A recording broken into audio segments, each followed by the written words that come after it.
So there are so many great smartwatches out there, and I've made videos in the past about some of my favorites, as well as some videos about smartwatches to avoid. But in this video, we're talking about the 6 very best smartwatches you can buy, and you might be wondering, why do we have 6? If it's the best of the best, why not just one? And the reason for that is because smartwatches perform so many different functions, and therefore people have different reasons for wanting them. You might want something that is just for style, you might want something that has a great battery life, that is great for fitness tracking, you might not care about fitness tracking, and maybe you just want something that gets great notifications, has offline Spotify, whatever it might be. We have 6 categories in this video that I think should address pretty much everybody out there, so that at the end of this video, you'll know the perfect smartwatch to buy. So let's go over the 6 categories we have in this video. The first one is the very best sports smartwatch. The second one is slightly different. This is the best for getting healthy or losing weight. And these are very, very different. I'll explain why they're different later on in the video. The third category is the best looking smartwatch. Honestly, that's a little more subjective, and all of these I think do look really nice, but I'll point out the one that I think really looks the best. Then we have the best budget, so if you are trying to spend a little bit less money and you still want to get the best watch you possibly can, this is one of the fastest evolving markets, so I have a great pick for this one. Then we have the best fitness band, which is going to be a smaller, cheaper little band that goes on your wrist. These generally have a longer battery life, they're a little bit more subtle, and they still do a great job of tracking while costing a little bit less. And then lastly, we have the best of the best, the overall top pick. If somebody just says, hey Mike, I want a smartwatch, and I only get one answer, that's going to be that one right there. So let's start off with category number 1, like I said, is the best sports smartwatch. Now, this is actually personally what I've been wearing most lately. I've been doing a lot of running and cardio, and so focusing on more of the detailed stuff is going to be really important. You want great accuracy on the GPS, you want great accuracy on the heart rate, and for me, I want a long battery life. I don't want a watch that's going to die after 45 minutes or an hour of using GPS. And so for this one, it's actually the Garmin Venue 2 Plus. This is a watch that came out just a couple months ago. It's one of the newest on this entire list, and this watch is really, in my opinion, the best one from Garmin. Now, Garmin does have some really intense sports watches that, have solar panels on them and things like that, but as far as smartwatches go, this is going to be very capable as an everyday smartwatch, giving you access to your voice assistant. You can answer phone calls on here with the microphone and the speaker, and you're still getting a fantastic battery life on this watch. On top of that, of course, we're getting some fantastic accuracy with the heart rate, with the GPS, and everything like that I talked about in the original review. And we're getting offline Spotify, which is something I really like when I'm going on a run or bike ride or whatever it might be. I can leave my phone at home, connect my earbuds to the watch, and play my playlist directly off the watch. So that's a clear pick for me. There's many other watches out there that really do very well, but this is one that I just find myself wearing every single day, and I love that watch. Moving on to number 2, this is the best for losing weight. Now, I really want to differentiate this from the first one because the Garmin Venue 2 Plus is going to be great, and if you want to lose weight, you can definitely get that done with this, but it's kind of geared for a different audience. This is meant for people that are training for triathlons or trying to push themselves, and you want to dive really deep into your analytics, whereas the Fitbit Sense is really more to gamify it and give you single, easy numbers that you can look at and see how healthy you're being and if you're moving in the right direction. Personally, I think the Fitbit app does a great job of kind of giving you the insights you need in the most easy, digestible way to essentially let you live your normal life, but just look at your watch every now and then. It gives you subtle reminders like, hey, maybe do a workout today, do this, and it's going to help you essentially lose weight and become more fit. I personally know a lot of people that have lost a lot of weight, and whenever they ask me what to get, I always recommend a Fitbit to them just because it's so easy to get started, and the Fitbit Sense gives you a lot of those great insights, as well as some great health tracking with ECG capabilities. They can now answer phone calls on there. You're getting apps. It's overall a really nice smartwatch, but the Fitbit app just ties in very nicely there. Moving on to the next category of the best looking watch. Of course, this one is going to be different for everybody, but for my own taste, I'm going to have to go with the Fossil Gen 6 and the Skagen Gen 6. I'm tying these two together because they really are the same watch. They're made by the same manufacturer. The only difference is going to be a very subtle difference in design, but it's a watch that gives you essentially promise of Wear OS 3, which is coming very soon, a new operating system. They're giving you a decent battery life, decent-ish, like on par with the Apple Watch and other ones. They're giving you all the fundamentals you want in a Wear OS watch, and in my opinion, it looks the best for a full-blown smartwatch. Now, of course, we have another kind of subcategory here. If you want to count hybrid watches, the best-looking watch, in my opinion then, which honestly I think hybrid watches look better, but they're a little bit more limited, and I'll explain that in a second, but my pick is the Withings Scan Watch. Now, this watch came out like 2 years ago, but they didn't actually launch until maybe a couple months ago in the US because they were pending ECG approval from the FDA.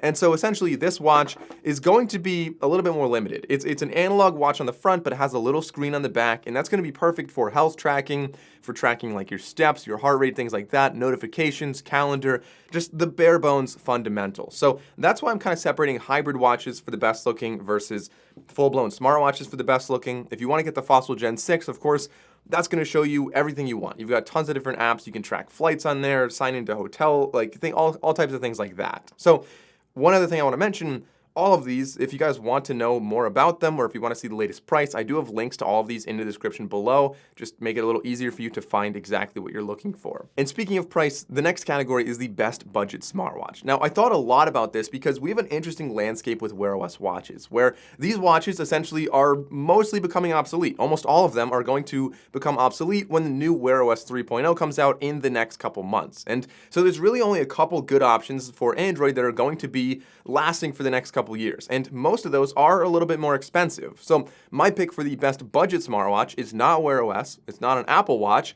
Instead, it's actually an Amazfit watch. This is the Amazfit T-Rex Pro, selling for under $150. If that's too much for you, there's also an Amazfit T-Rex Not Pro for about $100. And this watch, the Amazfit T-Rex Pro, is giving you a lot of promise for a really low price tag. And I'll explain what the compromises actually are. But the things you're getting, first of all, are about a 20-day battery life, which is substantially better than almost anything else I'm covering in this video. It's also extremely durable with military standards and great temperature durability. That's great. If you're buying something that's a little bit cheaper, you're on a budget, you don't want to have to buy it twice. You want to buy it once and have it last a long time. So durability is great. You have a 1.3-inch AMOLED display, which has always on display as well. It has a lot of fitness tracking, GPS, heart rate, notifications, all the basics you want. But the compromise is essentially going to be that, first of all, it's a little bit of a bulkier watch, as some watches that are more durable are.